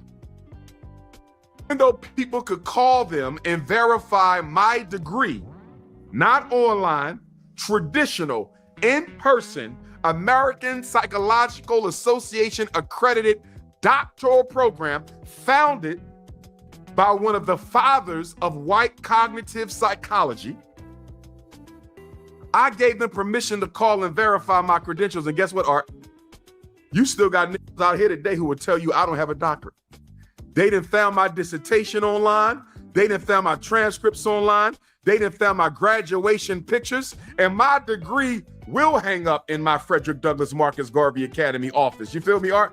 My degree will be hanging up once I got an office to put it in. But the reason I'm bringing this up, Art, was happening to Dr. Cheyenne Bryant. It's not happening because she has a doctorate or don't have a doctorate. It didn't happen to me because I had a doctorate or didn't have a doctorate. It happened to me because I'm the biggest name in the world in Black consciousness. I'm the biggest name in the world in Pan-Africanism. That's not saying much. Ain't no power in Black consciousness. And nobody's looking at the Black conscious community like, hey man, it's Black conscious community. Man, nobody cares about the Black conscious. Black people the Black conscious community don't even care about the Black conscious community. And it ain't no real Black conscious community. If so, where are the outcomes? You got a scattered group of Black people who still wear dashikis and shea butter that are foolish enough to still book him. Baby mamas, old people, stuff like that who ain't got no sense. People he go after, people he target. Come on, man. I'm the biggest name in where. If you the biggest name in Black consciousness, I guarantee you the only name in Black consciousness. Nobody give a damn about Black consciousness. The Black consciousness hasn't done anything. It hasn't produced anything. Somebody tell me what city and state is the home of Black consciousness. Somebody tell me where the foundation or where we can go and see like where Black consciousness has really done something in America, like lately. Because there were times where Black consciousness had a movement, but we didn't know who Umar Johnson was at that time. And by the time Black consciousness Umar caught the tail end of Black consciousness. He caught the tail end of it. But Black consciousness has fizzled out. So to say that you are the biggest name in Black consciousness, is not saying much. A group, it's 10 people in the Black conscious community. It's 10 people. You're a bigger name than 9 other people. But you still cannot educate young Black boys. See what we're dealing with? So I'm gonna end this one here. Because he just talking about himself, and we get it. But once again, Umar is talking the way he's talking so he can make sure he's absolved from any current or future wrongdoing. Look at this. Her therapy is trash. A counselor who speaks more than the patient, it means they are not listening to the client. Furthermore, none of those live sessions started off with a blank slate. And he's a therapist. PC is a therapist. PC is a therapist. Real therapist peeped her a long time ago. So Umar, we know he's lying and we know he's pandering. Umar is pandering to the audience that Cheyenne Bryant comes from, to the one that she enraged. But also the fact that Cheyenne Bryant and Umar can exist. The fact that Cheyenne Bryant and Umar are just the latest installments. There will be more. Remember, Nature Boy existed. Nature Boy. Somebody saw Nature Boy and said, ooh, let me follow him. Of course, Cheyenne Bryant can exist. Nature Boy existed. What's wrong with Black people? We're vulnerable and we're foolish. We're gullible. We'll follow anybody who's charismatic or anybody that look good. Don't let them have a big booty now. Oh, and that goes for men and women. Because men didn't come up with the term "the body is tea." Women did. Probably gay men too, but women, they used it. So if you're a Black woman and you charismatic and you look good and you got a nice ass, you're gonna attract a whole lot of men and women. And you don't have to know a damn thing. Also, if you're just charismatic, you don't have to know a damn thing. Just be charismatic. CRC, I appreciate you. I appreciate you. I appreciate you. Thank you, thank you, thank you, thank you, thank you. I appreciate your support. Thank you. Look at all this money, homie. I got all this money, homie. Shout out to Costa Rica as well. I appreciate you. I appreciate your support. I thank you for watching me, tuning in. Yeah. Yeah, but man, look, man. We have to wake the hell up, black people. Scammers are coming left and right. Like every 2 or 3 months, probably every month, we can find a new scam that's happening on black people. Now, let's transition to this last topic with the remaining time that we have. It's about $5. Okay, from Costa Rica, the conversion. Oh, hey man, I appreciate it. I appreciate it. I appreciate your support, my brother. Then some tater chips. Racism for the longest in America, we looked at it as black and white. And then over the years, we found out that more or other groups also don't like black folk. Dr. John Henry Clark told us that every group of people on earth, given them who had the chance to disrespect black people, took the opportunity to. And so this last video is basically Asians pretty much talking about how they are taught to not interact with black people, see black people, look at black people, think at black people, all these different things, but also understanding wedge politics and minority narratives and things like that. So we're going to get into that. So let's get into this last video. I needed to film this video because a lot of times when I see videos criticizing Bay Area Asians for saying the N-word, a lot of times in the comment sections, they'll be like, oh, well, you're not even from the Bay Area, so you don't even know our culture. So starting off, let me start it back. Starting off, a young Asian lady giving her thoughts, young Asian lady from the Bay Area, giving her thoughts on Asians now. Asians in the Bay Area who go around throwing around the N-word. So we got Chud the Builder, now we got Bay Area Asians. And everybody's saying, I want to say it because black people can say it. You want to say it because that's your way of exercising your power and letting us know that you are more powerful than us. Because once again, none of these groups will go to the Jews or in the Jewish community and call Jews any racial slurs. They won't do it. Why won't they call the Jews? Why aren't these groups lining up to call Jews the N-word? Why aren't these people lining up to disrespect the Jews the same way they're doing to us? Because they understand that there are no consequences. And remember, this whole BIPOC stuff ain't real. The people of color ain't real. Asian and black solidarity ain't real. Don't confuse the actions of individuals with the actions of a full group.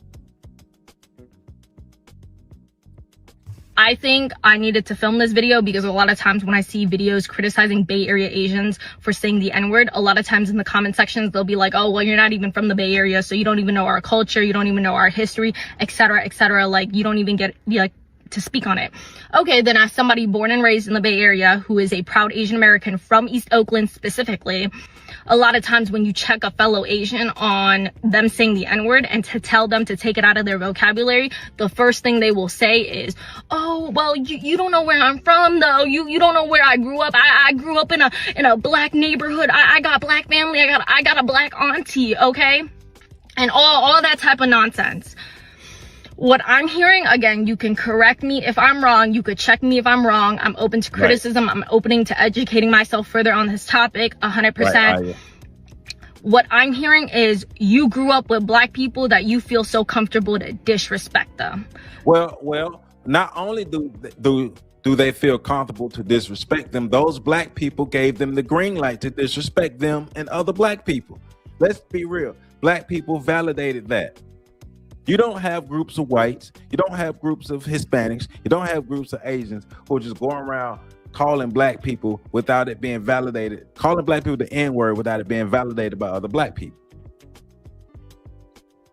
We got some weak ass black people who grew up around these other groups of people who validated that, who told them, hey, I don't mind if you use the N-word. I've had conversations with young black people years ago about that. And I had to check their white friends, and I let their white friends know, if you call me out of my name, I don't care what he told you. He gonna get you hurt. So if you think about calling me that, you're gonna have a problem.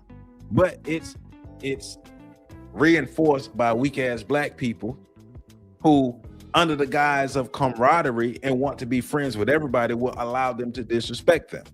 So I'm not disagreeing with her point. I'm adding on to her point that yes, they do want to disrespect people. They do take the chance to disrespect black people because they have been validated by weak ass black people.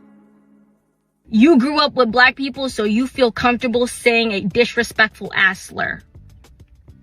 That's what I'm hearing. Because at the end of the day, that's what it is. How are you saying a slur that has no historical or ancestral connection to you and trying to justify it with the logic of, oh, well, it's the environment I grew up in? I'm from East Oakland. I grew up in the Dubs, bitch. But they not lying, though.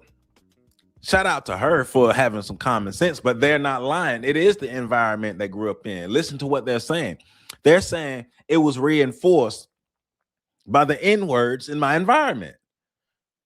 Only an N-word would validate anybody calling him an N-word. Yeah, it is unconscious among our people because our people themselves are unconscious. You're right, Paul Pitts, because our people themselves are unconscious. And that's the whole purpose of creating N-words. N-words ain't nothing but unconscious slaves. That was the whole point. They want as many of us to embrace being N-words as possible because N-words don't challenge the system of white supremacy. N-words are self-destructive beings. Yes, they want us to embrace that.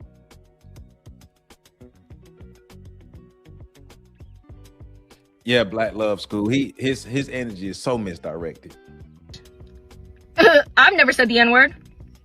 So I know you're not going to blame it on your environment. I don't believe that. Because there's many Asian people who grew up in those same environments and never had the slur in their vocabulary in the first place. So it don't make no sense. Again, at the end of the day, when people use that as a logic to justify them saying a slur rooted in the enslavement, dehumanization, lynching, murders, R-word, SA of Black American communities. Because that's what the weight of the word is. When y'all use that logic of, oh, it's my environment, I grew up this way, as a way to justify being disrespectful and saying a slur that has no association with you, this is what I'm hearing. You grew up with Black people, so you think it's okay to disrespect them. You're too comfortable to disrespect Black people. But the black people made them comfortable.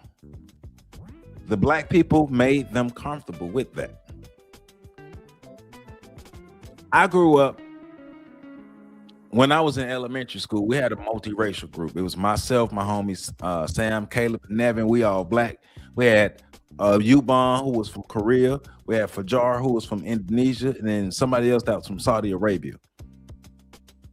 We never empowered them to use those words. Like when they weren't around, we used it among ourselves. But when they're around, we didn't empower them to use the word. And if they ever thought about using the word, they knew they was gonna get hurt. The only time you get other groups of people who feel comfortable around Black people using that word because other N-words make them feel comfortable. Remember that. I'm hearing. And again, y'all can clock me, y'all can check me if I'm wrong. But honestly, I don't think so. Because that's what I'm hearing. That's what I'm hearing. What do you mean you grew up with Black people so you say the N-word? What do you mean you grew up with Black people so you feel so comfortable to disrespect them?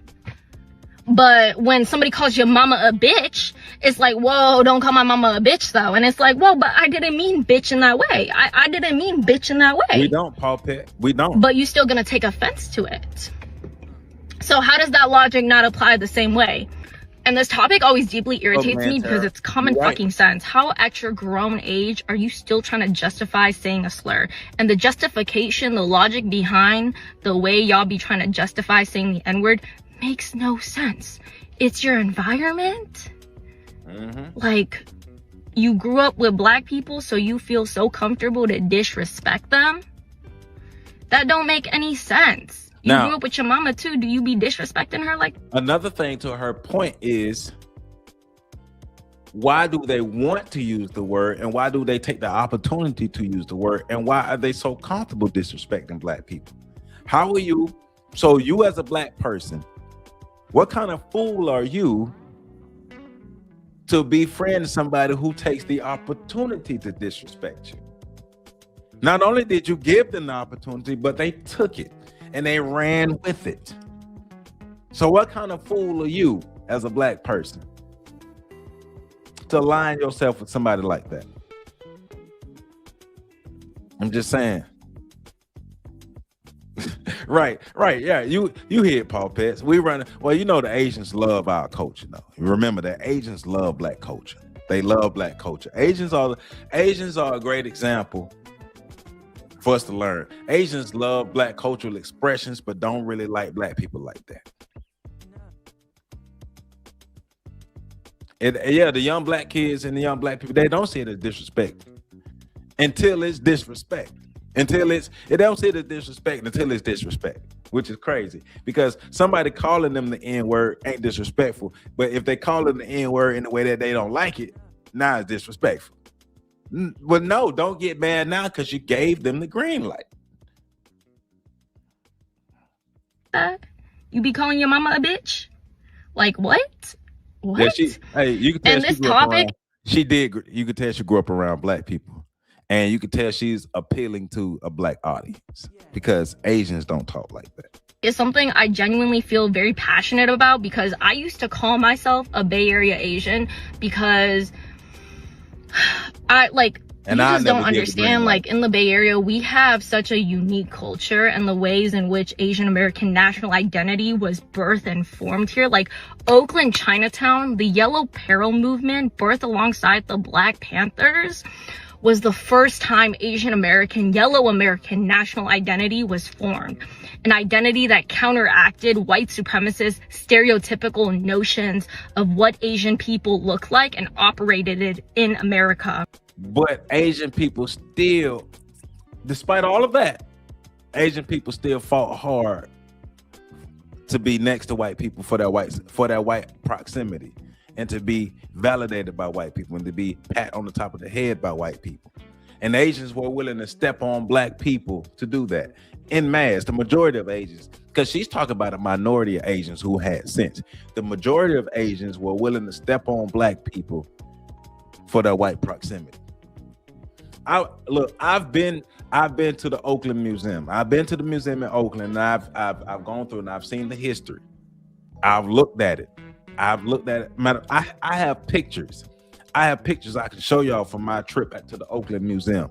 Looking at that, the history between Asians and blacks, as far as it being good, is a handful of Asians. You're right. The model minority. Asians became the model minority. Asians accepted the model minority term. This is how you're supposed to be as a minority. Asians are. I was gonna mock them. I ain't gonna do it. But Asians got the opportunity. Basically, they said if it was a football game, the white people are the coaches. They said, "Hey, Asia, you want to come play in this game?" Asia said, "Yeah." You want to catch some touchdowns? Asia said, "Yeah." Asia went, caught a couple touchdowns. Asia ended up getting a season-ending injury, and then white people really let them know how they feel, and now they want us to have sympathy for them. No, you chose white proximity, so here it is. Here it is. And so it's a term that I heavily identified with back then, because it drawed on the memory and legacy of solidarity and activism and national identity building that was so foundational to the articulation and life of Asian Americans in the Bay Area. And now, being a Bay Area Asian, people automatically assume and stereotype you as an Asian person who says slurs. And so growing up now, I've started to distance myself from that self-labeling because, one, I don't want people to think that I'm an Asian person from the Bay Area who says the N-word, because that's never been in my vocabulary. And I definitely look down at Asian people from the Bay Area who say the N-word, because it's honestly so disgusting. You can tell she got a lot of black friends. And you know what's funny? You know what I always do not like about other people? Other groups of people, when they decide to mimic black mannerisms, they never when they want to mimic black slang, mannerisms, culture, all that, they never mimic the good parts. They always mimic the more problematic parts of it. She adopted the black woman attitude, like all black women act like that. All black women don't talk like that, Asian girl. My mama don't talk like that. All black women don't act like that. She watched too much TV. At the black school that we built here for black kids, we had a week-long conversation because the kids said we were tripping and it wasn't that deep. All right. Well, until something happens to them, then it becomes that deep. And gross. How do you... And it's so disrespectful. It's so fucking disrespectful, because how are you going to disregard so much history and legacy that we've done in solidarity alongside Black American communities, specifically in the Bay Area, that will. and turn it into like Aquafina. Y'all saying slurs. Like, come on, like, what do you mean it's your environment, bitch? I'm from the same environment. Look at her. I don't be saying that. Like, look at her. Asian women don't behave like that. And everyday black women don't behave like that. She on the internet too much. She watched too much TV. I bet you she watched baddies and all that stuff. Aquafina was an Asian actor that was popular for a couple of years ago. I don't remember Aquafina. I'm gonna check her out. Let me look her up real quick. What? Like, it's just, it's look at so embarrassing. And it's just honestly like, are y'all not tired of it? Are y'all not tired of saying the same word goddamn every single time at the end of every single sentence? Like, oh my God, like, Jesus Christ. And like, but yeah, that's just honestly my 2 cents. I've started Aquafina cosplayed black. Gotcha. It's that kind of attitude that leads to a school teacher thinking it would be all right to hang a black dog. Hey, yeah, I saw that. I did see that video where that white school teacher hung the black dog from the TV. Yeah, I saw that. I did see that. Distancing myself from calling myself a Bay Area Asian, because K-pop straight. That is our representation. Asians. That is our representation. And honestly, I'm embarrassed that that's our representation and not the representation of what our people have done historically, bruh. Like, also, my Asian people don't talk like that, girl. Let's go on to the she aggravated me. Let's move on to the next. Bruh, Asian people don't talk like that, man. Like, if you're gonna stand up for us, but you ain't got the cosplay. So let's move on to the next one, because she pissing me off. The biggest problem that I have with the Stop Asian Hate movement is the focus on individual responsibility. The phrase Stop Asian Hate isn't doing enough to highlight how white supremacy is at the root of this hate. Stop Asian Hate just says like, hey, stop hating Asian people. And unfortunately, when we do that, people just get to say, well, I don't hate Asian people, so it's not about me. When ultimately we know that in order to stop Asian hate, we need to dismantle white supremacy. And it's about us as a whole, as a community, not just individuals hating Asians. This couldn't be farther from the truth. In fact, our greatest allies have been the black community. Before he go further, you heard what she's saying. A way to dismantle Asian hate. Oh yeah, I know who Aquafina. This that she got that rough ass voice. She was in Aquafina. She was in that Shang-Chi movie, wasn't she? Wasn't she an actor in Shang-Chi? Yeah, that's that. Yeah, she the Asian chick with that rough ass voice. She sounded like she drank beer and smoked cigarettes and smoked cigars. Yeah. Okay, I know who Aquafina is now. Okay. She sounded like somebody's uncle. I get it. I know who you're talking. But yeah, this young lady. First of all, Asians are waiting on white supremacy to fall so Asian supremacy could be in next in line. But Asians also positioned themselves next to white supremacy to benefit from it as much as possible. So she need to stop. Black and Asian solidarity has a long history. And that's not to erase the examples. Hey, Pat, I had no idea you was typing that comment, but yeah, we said the same thing. From both sides of intolerance, hate, and violence. But at our best, we have long fought alongside each other, such as Frederick Douglass advocating for Chinese and Japanese immigration in 1869. Or when Henry Turner and Ida B. Wells spoke out on behalf of Filipino freedom fighters. Malcolm X, Muhammad Ali, Martin Luther King, and many black protesters condemning the violence and war in Vietnam. Japanese Americans fighting alongside the black community to repeal the Emergency Detention Act. The powerful relationship between Yuri Kochiyama and Malcolm X. Grace Lee Boggs and her husband James Boggs. Jesse Jackson, the NAACP for Vincent Chin. And the majority of Asian Americans who support the Black Lives Matter movement. Because I'm tired of black people using the race card all the time and then be also white people, you need to step up. Stop self-deprecating because of your ancestors' sins. Stop apologizing for something that you didn't do. Get Out, the Asian character aligns himself with whiteness. In Do the Right Thing, the Asian character aligns himself against whiteness, so much that he claims blackness, but only when it was convenient for him to save himself. Are Asian people next in line to be white? Whiteness isn't just about... You heard them. But they're not, remember, they're not next in line to be, I'm letting them say it again. They're not next in line to be white. They want power. They want total power. Only when it was convenient for him to save himself. Are Asian people next in line to be white? And remember, any type of solidarity that you are trying to see from Asian people and black people, it's for their own benefit. It's not for us. Any alliances, what type of alliances have black people had with other groups en masse that actually benefited us? Yeah, Aquafina with that nasty ass voice. Yeah, like I was on the airplane coming back from Chicago and I was watching that Shang-Chi movie, and she started talking and she sounded like my damn uncle.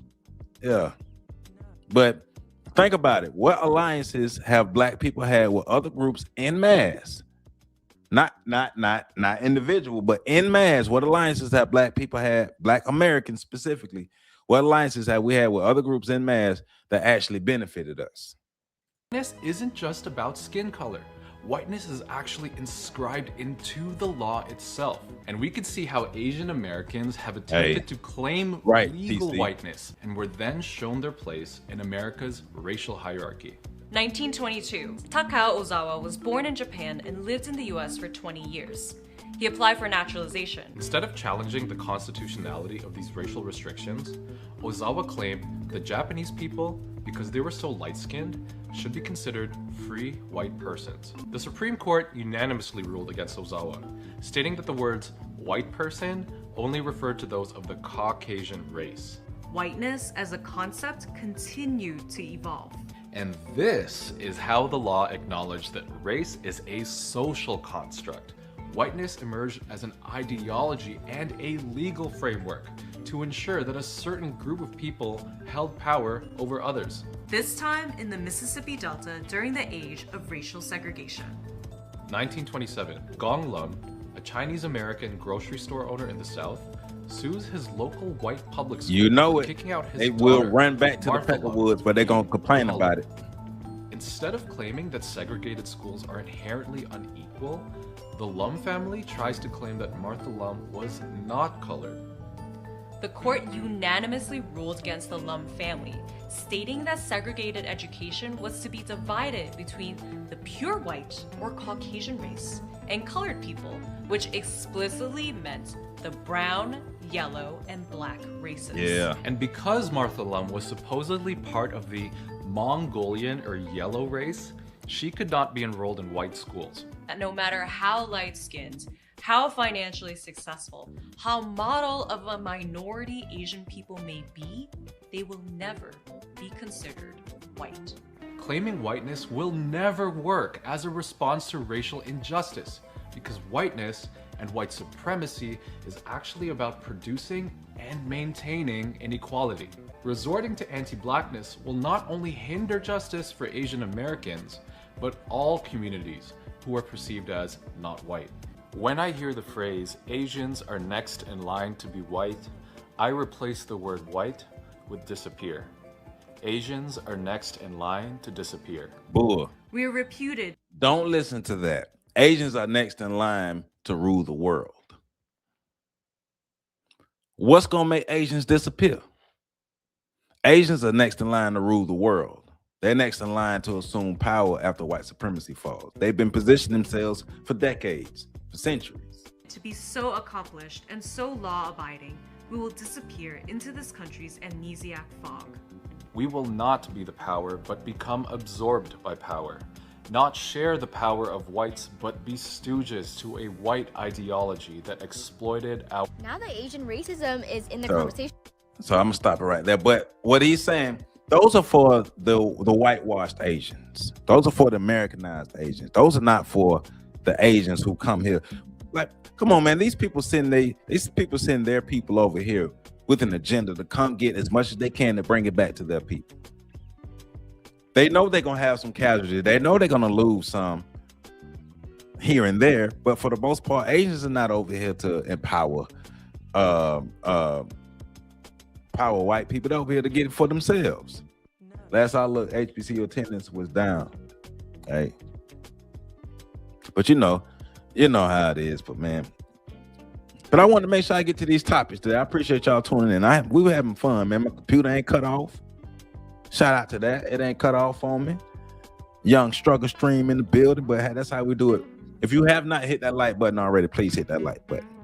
So I got to transition because I got a couple other things to do. I got to hit the gym and got some folk coming in town. I got to make some things happen. But, you know, as always, I got to come have my conversation with my people.